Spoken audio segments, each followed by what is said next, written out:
Sir ఇప్పుడు ఆంధ్రప్రదేశ్‌లో ఎక్కడ చూసినా ఒకటి కృష్ణలంక సాయి కృష్ణ కేసు. రెండోది ఈ యూట్యూబర్ ప్రశ్న రావణ్ గురించే చర్చ జరుగుతుంది. ముఖ్యంగా ప్రశ్న రావణ్ కేసులో అనేకమైన చట్టాలు పెట్టారు. అనేకమైన సెక్షన్‌లు పెట్టారు. బట్ ఎస్పెషల్లీ ఏ కేస్ అయినా సరే బయటికి రావచ్చు. కొంతమేర బెయిల్ కూడా వచ్చే అవకాశం ఉంది. కానీ ఉపా యాక్ట్ ఏ ఏ సందర్భాల్లో పెడతారు? ఉపా యాక్ట్ గనక పెడితే ఎలాంటి శిక్షలు పడే అవకాశం ఉంది? యాక్చువల్‌గా నేను గూడా సోషల్ మీడియాలో చూసాను. ప్రశ్న రావణ్ అలియాస్ జోసెఫ్ అనే ఆ వ్యక్తి మీద ఉపా యాక్ట్‌ని ప్రయోగించడం చూసాము. ఇదేంటంటే 1967లో వచ్చినటువంటి చట్టం అన్నమాట. Unlawful activities prevention act. చట్ట వ్యతిరేక కార్యకలాపాల నిరోధక చట్టం అన్నమాట.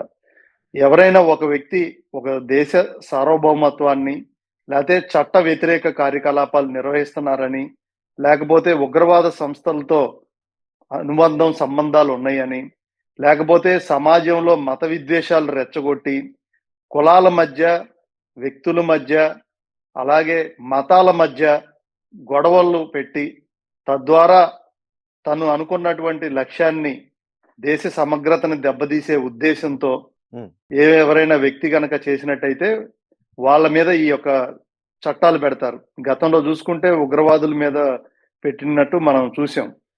ఇది 2004లో 1967లో ఈ చట్టం వచ్చినప్పటికీ 2004లో ఒకసారి, 2008లో ఒకసారి, 2019లో ఒకసారి ఈ యొక్క యాక్ట్‌ని అమెండ్ చేయడం జరిగింది.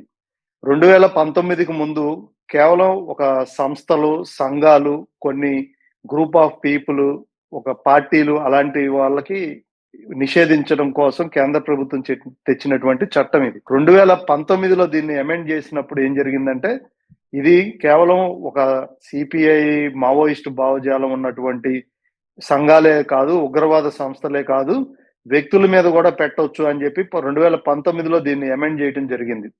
దీంట్లో ఏంటంటే, ఎవరైనా వ్యక్తి చట్ట వ్యతిరేక కార్యకలాపాలకి పాల్పడినా, దేశ సార్వభౌమత్వాన్ని, రాష్ట్ర రాజ్యాంగాన్ని, భారతదేశ రాజ్యాంగాన్ని, అలాగే ఒక రాష్ట్రంలో ఉన్నటువంటి ప్రభుత్వాన్ని, వారి యొక్క సార్వభౌమ అధికారాన్ని ప్రశ్నించినట్లయితే వారి మీద కూడా వీటిని ప్రయోగించవచ్చు. దీంట్లో మనం చూసినట్లయితే ఆయన ఏలూరులో ప్రసంగం చేసినప్పటికీ ఆయన యొక్క సోషల్ మీడియా ద్వారాగా ఇది అప్లోడ్ చేయటం వల్ల గన్నవరంలో ఉన్నటువంటి ఒక వ్యక్తి అది చూసి దాని మీద ఫిర్యాదు ఇచ్చిన మేరకు దీని మీద ఎఫ్ఐఆర్ నమోదు చేయటం జరిగింది గన్నవరం పోలీసు వారు. దీంట్లో ప్రశ్న రావణ్ గారు చేసినటువంటి వ్యాఖ్యలు ఏలూరులో చేసినటువంటి వ్యాఖ్యలే కాకుండా గతంలో ఆయన చేసినటువంటి వీడియోలు హిందూ దేవీ దేవతలని దూషించటం, హిందువులకి క్రిస్టియన్స్ కి లేకపోతే హిందువులకి కొంత దళిత వర్గాలకి మధ్య విద్వేషాలను రెచ్చగొట్టడం, ఈ యొక్క రాష్ట్ర ప్రభుత్వం మీద ఒక గ్రూప్ ఆఫ్ పీపుల్ ని రెచ్చగొట్టి ఒక సాయుధ యుద్ధానికి పురుగొలిపే విధంగా ప్రేరేపించారనే ఉద్దేశం ఉందని భావించి ఆ కంప్లైంట్ లో కంటెంట్ ఉండటం వల్ల ఆ సెక్షన్ ని పోలీసు వారు వేశారని మనం ఎఫ్ఐఆర్ చూస్తే అర్థమవుతుంది. Right sir. ఇక్కడ అంటే ముఖ్యంగా ఈ ఉపా యాక్ట్ గనక ప్రయోగిస్తే అందులో ఎలాంటి శిక్షలు పడతాయి? ఎన్ని సంవత్సరాలు శిక్ష పడే అవకాశం ఉంది? అంటే డిఫరెంట్ గా సెక్షన్స్ ఏమైనా ఉన్నాయి ఇంకా? అంటే దీంట్లో ఉపా యాక్ట్ లో చాలా సెక్షన్స్ ఉన్నాయి. వారు చేసినటువంటి ఇన్వాల్వ్ అయినటువంటి క్రైమ్ ను బట్టి ఉంటాయి. ఇప్పుడు మన ప్రశ్న రావణ్ గారి యొక్క ఎఫ్ఐఆర్ చూస్తే సెక్షన్ 13, సెక్షన్ 39 అని 2 సెక్షన్స్ ని వాళ్ళు పెట్టడం జరిగింది. సెక్షన్ 13 ఏంటంటే చట్ట విరుద్ధమైన కార్యకలాపాలు పాల్గొన్నారని, దేశ సార్వభౌమత్వాన్ని ప్రశ్నించారని, అలాగే కావాలని ఉద్దేశపూర్వకంగా